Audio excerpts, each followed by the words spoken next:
विद्यार्थी मित्रांनो नमस्कार. स्वागत आहे तुमचं आपली शाळा जी के या यूट्यूब चॅनलवर. विद्यार्थी मित्रांनो, आपल्या चॅनलवर आपण 30 प्रश्नसंचांची सिरीज सुरू केलेली आहे. त्यामधला हा चौथा प्रश्नसंच आहे. मित्रांनो, ही जी तलाठी भरती आहे ही MPSC पॅटर्ननुसार होणार आहे हे तुम्हा सगळ्यांनाच माहिती असेल. यावेळच्या तलाठी भरतीमध्ये कोणत्या प्रकारचे MPSC पॅटर्ननुसार प्रश्न येऊ शकतात याचे सविस्तर विवेचन आपण आपल्या आजच्या या प्रश्नसंचामध्ये केलेले आहे. मित्रांनो, हे MPSC पॅटर्ननुसार झालेले सर्व आपण रिपीटेड प्रश्न काढलेले आहेत जे तलाठी भरतीमध्ये येण्याची दाट शक्यता आहे. मित्रांनो, लक्षात ठेवा, तुम्हाला ह्या क्लासची जर फ्री PDF पाहिजे असेल तर आपल्या टेलिग्राम चॅनलला नक्की जॉईन करा. मित्रांनो, टेलिग्राम चॅनलला तुमचा खूप जास्त प्रतिसाद मिळत आहे, त्यामुळे तुम्हाला तिथं सर्व प्रकारच्या फ्री PDF उपलब्ध होतील आणि तलाठी भरतीची प्रत्येक अपडेट पाहण्यासाठी टेलिग्राम चॅनलवर तुम्ही जुळून राहा. विद्यार्थी मित्रांनो, कोणत्याही प्रकारचा वेळ न घालवता आपण आजचा पहिला प्रश्न बघूया. प्रश्न पहिला आहे, महाराष्ट्रातील तापी व नर्मदा नदीच्या खोऱ्याच्या दरम्यान कोणती पर्वतरांग पसरली आहे? मित्रांनो, लक्षात ठेवा, सातपुडा पर्वतरांग ही नर्मदा आणि तापी या दोन पश्चिम वाहिनी नद्यांना एकमेकांपासून भौगोलिकदृष्ट्या वेगळी करते. तर या प्रश्नाचे अचूक उत्तर आहे ऑप्शन क्रमांक ब, सातपुडा. मित्रांनो, लक्षात ठेवा, या पर्वतरांगेतील तोरणमाळ हे थंड हवेचे ठिकाण असून अस्तंबा हे महाराष्ट्रातील सर्वात उंच शिखर आहे. त्याची उंची 1325 मीटर आहे. मित्रांनो, याच प्रश्नामध्ये एक प्रश्न आणखी विचारला जाते की तोरणमाळ हे थंड हवेचे ठिकाण कोणत्या पर्वतरांगेमध्ये आहे? तर मित्रांनो, लक्षात ठेवा, सातपुडा पर्वतरांगेमध्ये येते. सातपुडा पर्वतरांगेमध्ये येते. प्रश्न क्रमांक 2 आहे, वाघांसाठी प्रसिद्ध असलेले ताडोबा राष्ट्रीय उद्यान महाराष्ट्रातील कोणत्या जिल्ह्यात आहे? मित्रांनो, लक्षात ठेवा, ताडोबा हे महाराष्ट्रातील पहिले आणि सर्वात जुने राष्ट्रीय उद्यान आहे, ज्याची स्थापना 1955 मध्ये झाली आहे. 1933 मध्ये या उद्यानाला ताडोबा अंधारी व्याघ्र प्रकल्प म्हणून घोषित करण्यात आले, जे वाघांच्या संवर्धनाचे महत्त्वाचे केंद्र आहे. तर या प्रश्नाचे अचूक उत्तर आहे ऑप्शन क्रमांक क, चंद्रपूर. प्रश्न क्रमांक 3 आहे मित्रांनो, उल्कापातामुळे निर्माण झालेले खाऱ्या पाण्याचे लोणार सरोवर कोणत्या जिल्ह्यात आहे? हा प्रश्न IMP करून ठेवा मित्रांनो, तुमच्या नोटबुकमध्ये खूप वेळा प्रश्नामध्ये पेपरमध्ये विचारला जातो. मित्रांनो, लक्षात ठेवा, सुमारे 52,000 वर्षापूर्वी पृथ्वीवर आढळलेल्या एका भव्य उल्कापातामुळे या सरोवराची निर्मिती झाली आहे. तर लोणार सरोवराला जागतिक वारसा स्थळ आणि रामसर क्षेत्र म्हणून विशेष मान्यता देखील मिळाली आहे. तर या प्रश्नाचे अचूक उत्तर होईल ऑप्शन क्रमांक ब, बुलढाणा. ऑप्शन क्रमांक ब, बुलढाणा. प्रश्न क्रमांक 4 आहे, भारतीय संघराज्याची घटनात्मक न्यायिक व्यवस्था पाहणारे सर्वोच्च न्यायालय कोठे स्थित आहे? मित्रांनो, या प्रश्नाचे अचूक उत्तर आहे ऑप्शन क्रमांक ब, नवी दिल्ली. मित्रांनो, पॉईंट लक्षात ठेवा, 26 जानेवारी 1950 रोजी भारताच्या सर्वोच्च न्यायालयाची स्थापना झाली आहे. ही देशातील अंतिम अपील न्यायालय संस्था आहे. यामध्ये भारतीय राज्यघटनेच्या कलम 5 मधील कलम 124 नुसार सर्वोच्च न्यायालयाची स्थापना व रचना स्पष्ट केली आहे. तर या प्रश्नाचे अचूक उत्तर होईल ऑप्शन क्रमांक ब, नवी दिल्ली. प्रश्न क्रमांक 5 बघूया मित्रांनो, राष्ट्रपिता महात्मा गांधी यांच्या नवी दिल्ली येथील समाधी स्थळाला काय म्हटले जाते? प्रश्न महत्त्वाचा आहे मित्रांनो की राष्ट्रपिता महात्मा गांधी यांच्या नवी दिल्ली येथील समाधी स्थळाला काय म्हटले जाते? मित्रांनो, लक्षात ठेवा, राजघाट हे यमुनेच्या काठावर काळ्या संगमरवरावर बनलेले गांधीजींचे स्मारक आहे, जेथे अखंड ज्योत प्रज्वलित असते. तर विजयघाट लाल बहादूर शास्त्री यांचे समाधीस्थळ आहे. मित्रांनो, समाधीस्थळ हे पेपरमध्ये जास्त करून विचारले जातात. राजघाट हे गांधीजींचे स्मारक आहे, तर विजयघाट लाल बहादूर शास्त्री यांचे समाधीस्थळ आहे. तर शक्तिस्थळ इंदिरा गांधी यांचे समाधीस्थळ आहे. मित्रांनो, इंदिरा गांधी यांना आयरन लेडी म्हटले जाते. या स्त्री म्हणजे शक्ती, यावरून आपण लक्षात ठेवू शकतो शक्तिस्थळ हे कोणाचे आहे? तर इंदिरा गांधी यांचे आहे. तर या प्रश्नाचे अचूक उत्तर होईल ऑप्शन क्रमांक क, राजघाट. ऑप्शन क्रमांक क, राजघाट.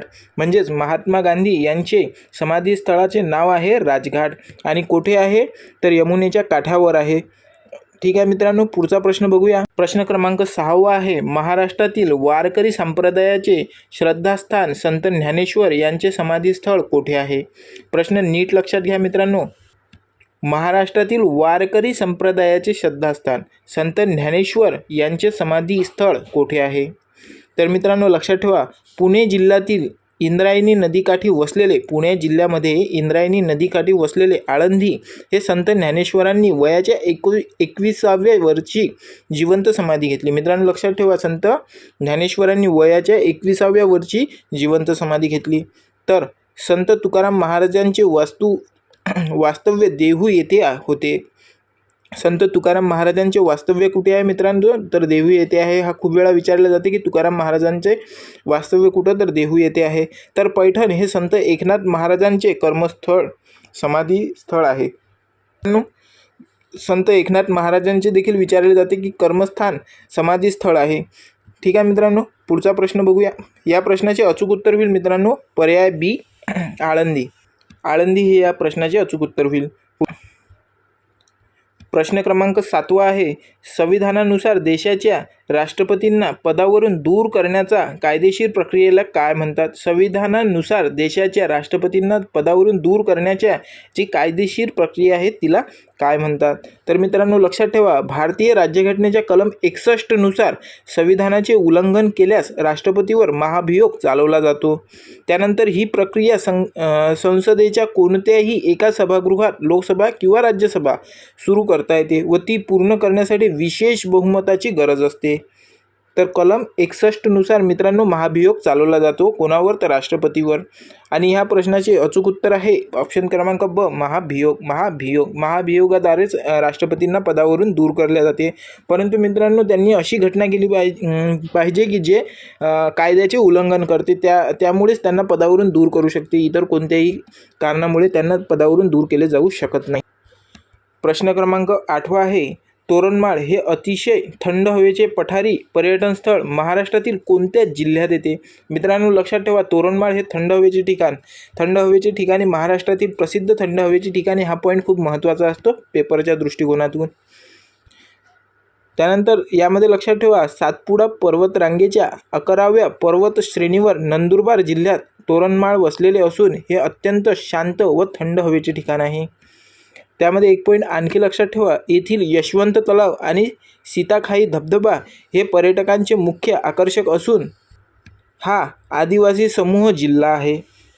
तर या प्रश्नाचे अचूक उत्तर आहे ऑप्शन क्रमांक ब, नंदुरबार. नंदुरबार या प्रश्नाचे अचूक उत्तर आहे. तर तोरणमाळ हे थंड हवेचे ठिकाण कुठे आहे? तर नंदुरबारमध्ये आहे.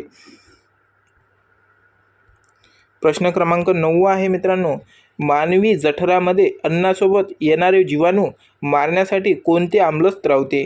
मानवी जठरामध्ये अन्नासोबत जे जीवाणू येतात ते मारण्यासाठी कोणते आम्ल स्त्रवते? तर मित्रांनो लक्षात ठेवा, मानवी जठरात स्त्रवणारे हायड्रोक्लोरिक आम्ल म्हणजेच HCl अन्नाला आम्लधारी बनवते आणि घातक जीवाणूंचा तत्काळ नाश करते. ते कोणते मित्रांनो जीवाणू मारण्यासाठी आम्ल कोणता आहे मित्रांनो? हायड्रोक्लोरिक आम्ल म्हणजेच HCl. यामध्ये एक पॉईंट आणखी नोट करा की हे आम्ल पेप्सिन नावाच्या संप्रेरकाला सक्रिय करून शरीरात प्रथिने पचवण्याच्या कार्यात मदत करते. पेप्सिन नावाच्या संप्रेरकाला सक्रिय करते आणि शरीरात प्रथिने पचवण्यासाठी मदत करण्यास कार्यरत करते. तर या प्रश्नाचे अचूक उत्तर होईल ऑप्शन क्रमांक ब, हायड्रोक्लोरिक आम्ल. मित्रांनो 10वा प्रश्न आहे, महाराष्ट्रात दर 12 वर्षांनी होणारा प्रसिद्ध सिंहस्थ कुंभमेळा कोणत्या ठिकाणी भरतो? प्रश्न महत्त्वाचा आहे मित्रांनो. दर 12 वर्षांनी होतो सिंहस्थ कुंभमेळा, तो कोणत्या ठिकाणी होतो? तर लक्षात ठेवा, नाशिकमधील गोदावरी नदीच्या पात्रात कुशार्थ तीर्थ या ठिकाणी दर 12 वर्षांनी सिंहस्थ कुंभमेळा भरतो, जेथे देशभरातील साधू भाविक पवित्र स्नान करतात.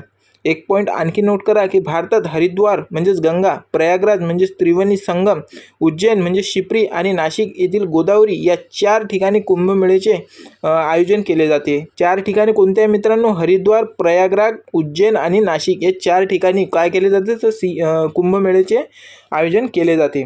तर या प्रश्नाचे अचूक उत्तर होईल ऑप्शन क्रमांक ब, त्र्यंबकेश्वर नाशिक ऑप्शन क्रमांक ब. प्रश्न 11वा आहे मित्रांनो, मराठी साहित्यातील पहिला ज्ञानपीठ पुरस्कार विजेते ययाती या प्रसिद्ध कादंबरीचे लेखक कोण होते? तर मित्रांनो लक्षात ठेवा, विष्णू सखाराम खांडेकर. हा प्रश्न खूप महत्त्वाचा आहे मित्रांनो, नोट करून ठेवा. विष्णू सखाराम खांडेकर वि स खांडेकर यांना 1974 मध्ये ययाती या कादंबरीसाठी मराठी साहित्यातील पहिला प्रतिष्ठित ज्ञानपीठ पुरस्कार मिळाला. मराठी भाषेत आजवर वि स खांडेकर, कुसुमाग्रज, विद्या करंदीकर आणि भालचंद्र नेमाडे अशा एकूण 4 लोकांना ज्ञानपीठ पुरस्कार मिळाला आहे. हा पॉईंट लक्षात ठेवा मित्रांनो. कोणते 4 व्यक्ती आहे तर वि स खांडेकर, कुसुमाग्रज, विंदा कारंदीकर, भालचंद्र नेमाडे हे 4 महत्त्वाचे नावे आहेत मित्रांनो, लक्षात ठेवा. यांना ज्ञानपीठ पुरस्कार मिळालेला आहे. तर या प्रश्नाचे अचूक उत्तर होईल ऑप्शन क्रमांक ब, वि स खांडेकर. वि स खांडेकर ययाती ही त्यांची कादंबरी होती. या कादंबरीत त्यांना ज्ञानपीठ पुरस्कार मिळालेला होता. प्रश्न क्रमांक 12 आहे मित्रांनो, महाराष्ट्रात कापसाच्या प्रचंड उत्पादनामुळे पांढरे सोने पिकवणारा जिल्हा कोणाला म्हटले जातात? तर लक्षात ठेवा, यवतमाळ जिल्ह्यात कापसाचे पीक रेगूर काळी मृदेमुळे अतिशय उत्तम दर्जाचे व मोठ्या प्रमाणावर घेतले जाते, म्हणून त्या जिल्ह्याला कापसाचे पठार किंवा पांढरे सोने देखील म्हटले जाते. आणखी एक पॉईंट नोट करा की जळगाव जिल्हा केळी उत्पादनात अव्वल आहे. जळगाव जिल्हा केळी कुठची तर जळगावची म्हटली जाते मित्रांनो. तर अमरावती संत्र्यांच्या उत्पादनासाठी प्रसिद्ध आहे. अमरावती, नागपूर हे संत्र्यांसाठी प्रसिद्ध म्हटले जाते मित्रांनो. तर या प्रश्नाचे योग्य उत्तर होईल ऑप्शन क्रमांक ब, यवतमाळ जिल्हा. यवतमाळ जिल्ह्यालाच पांढरे सोने पिकवणारा जिल्हा देखील म्हटले जाते. प्रश्न क्रमांक 13 आहे, महाराष्ट्राचे भौगोलिक पठार प्रामुख्याने कोणत्या ज्वालामुखी खडकापासून बनले आहे? तर लक्षात ठेवा, हा प्रश्न खूप वेळा विचारला जाते मित्रांनो. IMPs करून ठेवा, तुमच्या नोटबुकमध्ये नोट करून ठेवा.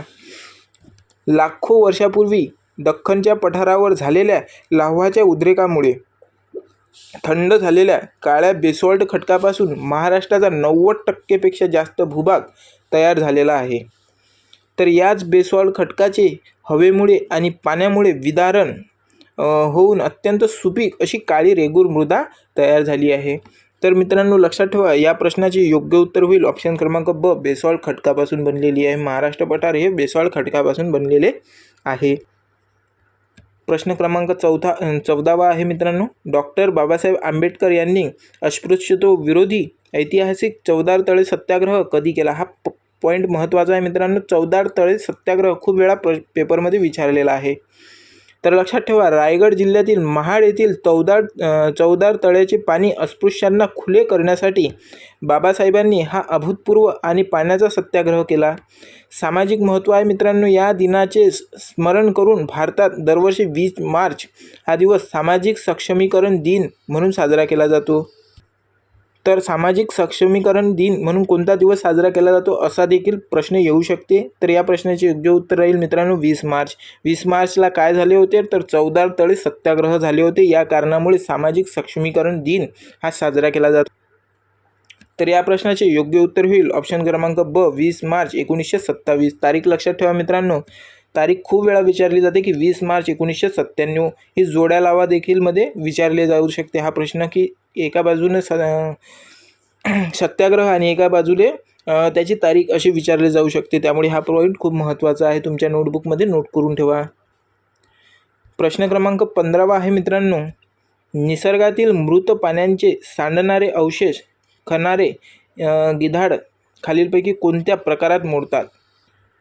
लक्षात ठेवा मित्रांनो, निसर्गातील जे मृत प्राणी आहेत त्यांचे मेल्यानंतर जे सडतात अवशेष ते खाणारे गिधाड खालीलपैकी कोणत्या प्रकारात मोडतात म्हणते?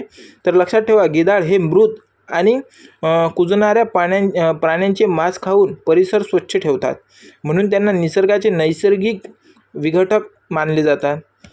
गिधाडांच्या विलोपनामुळे रोगजंतूंचा फैलाव वाढतो, म्हणूनच गिधाड संवर्धन पर्यावरण साखळीमध्ये अत्यंत महत्त्वाचे मानले जातात. तर या प्रश्नाचे अचूक उत्तर होईल ऑप्शन क्रमांक ब, विघटन मृतोपजीवी. विघटक किंवा मृतोपजीवी असे देखील म्हटले जातात, या प्रकारात मोडतात. तर प्रश्न क्रमांक 16 आहे मित्रांनो, शरीरात जखम झाल्यास रक्त गोठण्याच्या प्रक्रियेला कोणते जीवनसत्व सर्वात आवश्यक आहे? हा प्रश्न खूप वेळा परीक्षेमध्ये विचारले गेलेला आहे. अलीकडे झालेल्या मुंबई उच्च न्यायालयामध्ये देखील हा प्रश्न विचारला आहे. तर प्रश्न नीट वाचा मित्रांनो. शरीरात जी जखम होते, ती जखम झाल्यानंतर जे ब्लड निघते आणि ते घोटते, त्या घोटण्यासाठी कोणता जीवनसत्व सर्वात महत्त्वाचा आहे असा प्रश्न आहे मित्रांनो. लक्षात ठेवा, के जीवनसत्व. तर या प्रश्नाचे अचूक उत्तर आहे ऑप्शन क्रमांक ब के जीवनसत्व, ऑप्शन क्रमांक ब के जीवनसत्व.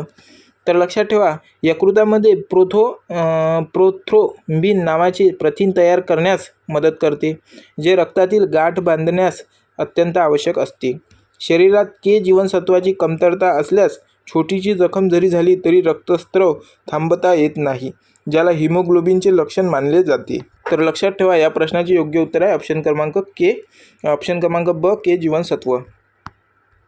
प्रश्न क्रमांक 17 आहे, भारतातील कापड उद्योग आणि गिरण्यांच्या मोठ्या जाळ्यामुळे भारताचे मँचेस्टर कोणत्या शहराला म्हणतात? तर लक्षात ठेवा, गुजरातमधील अहमदाबाद हे शहर तेथील सुती कापड गिरण्यांच्या प्रचंड व्यापारासाठी ब्रिटनमध्ये मँचेस्टर शहरासारखे प्रसिद्ध असल्याने याला भारताचे मँचेस्टर असे म्हणतात. तर कोइंबतूर या शहराला दक्षिण भारताचे मँचेस्टर तर कानपूर उत्तर भारताचे मँचेस्टर असे संबोधले जाते. दक्षिण भारताचे मँचेस्टर कोइंबतूर आहे आणि उत्तर भारताचे मँचेस्टर हे कानपूर आहे. तर या प्रश्नाचे योग्य उत्तर आहे ऑप्शन क्रमांक ब अहमदाबाद, अहमदाबाद. प्रश्न क्रमांक 18 आहे मित्रांनो, जागतिक पातळीवर आरोग्य जनजागृतीसाठी जागतिक आरोग्य दिन वर्ल्ड हेल्थ डे कधी साजरा केला जातो?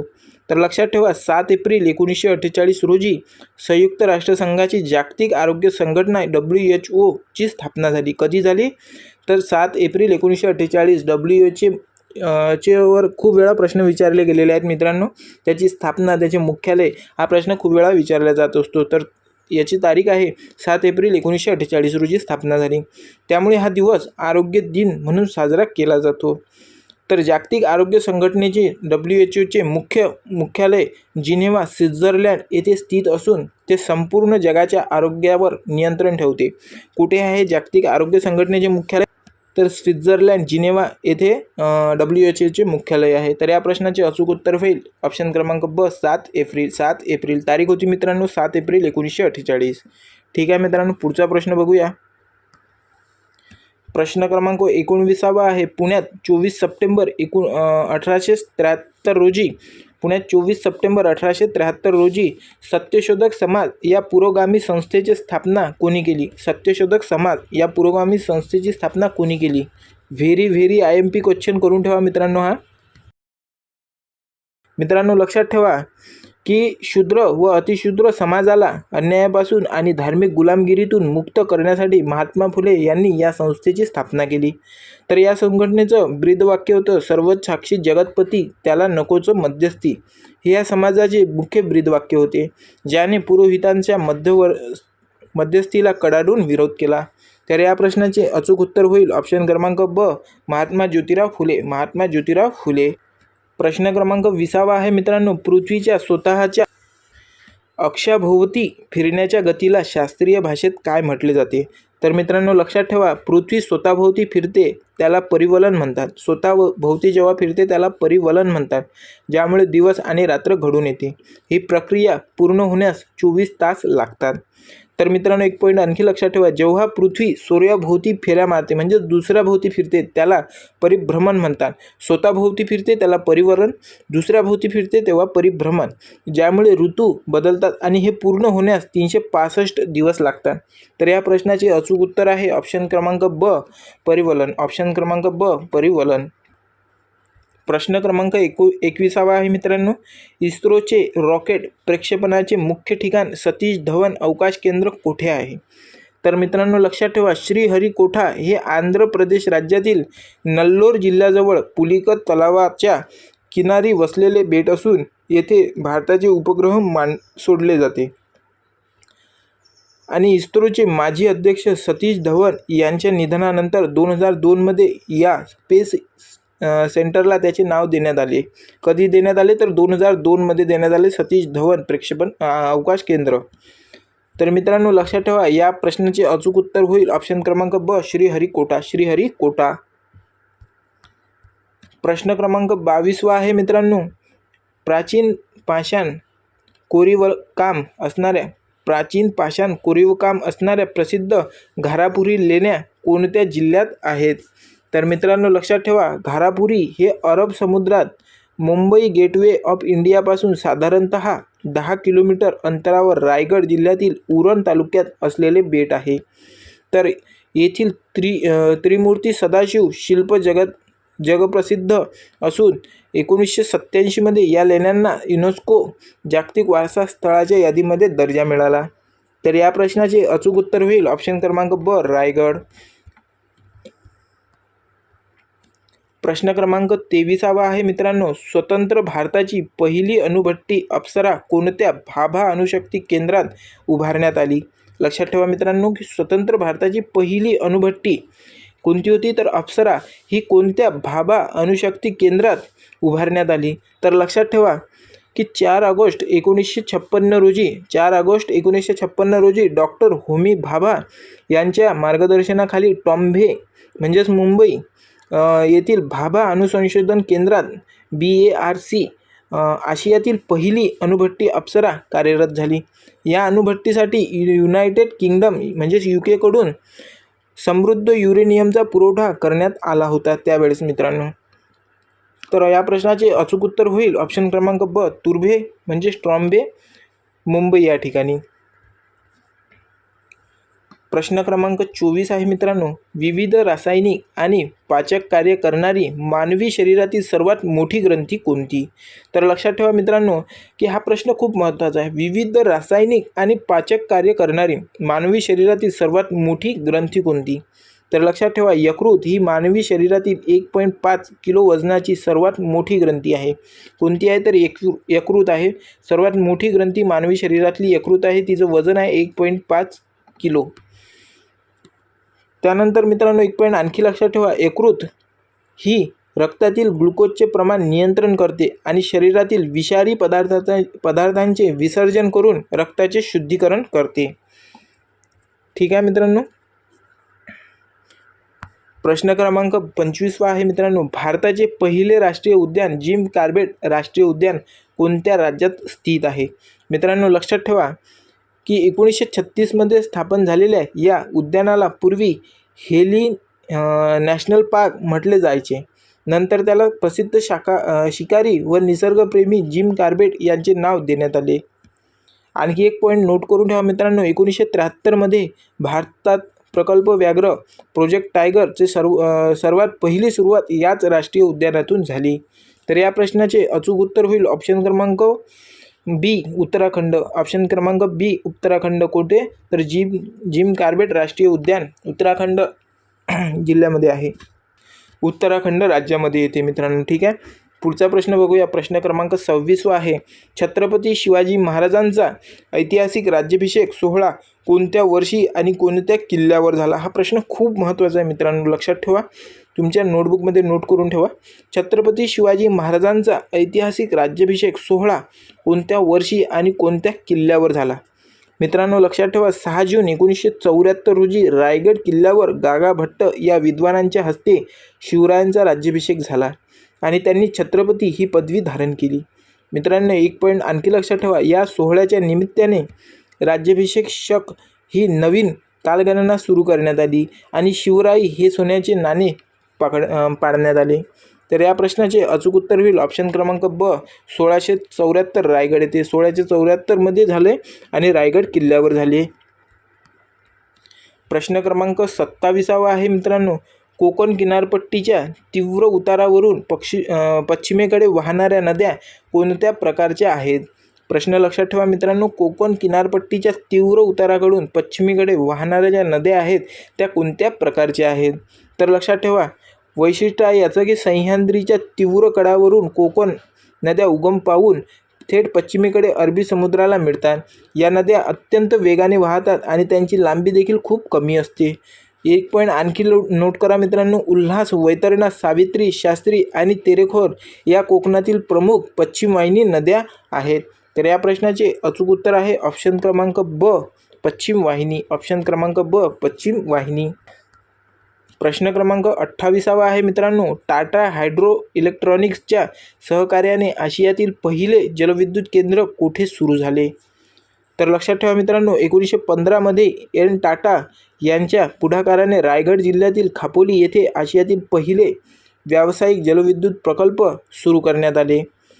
तर या प्रकल्पासाठी सह्याद्रीच्या घाटमाथ्यावरून वडवड धरणातील पाण्याचा वापर करून मुंबई शहराला वीज पुरवठा केला जातो. तर या प्रश्नाचे अचूक उत्तर होईल ऑप्शन क्रमांक ब, खापोली रायगड येथे.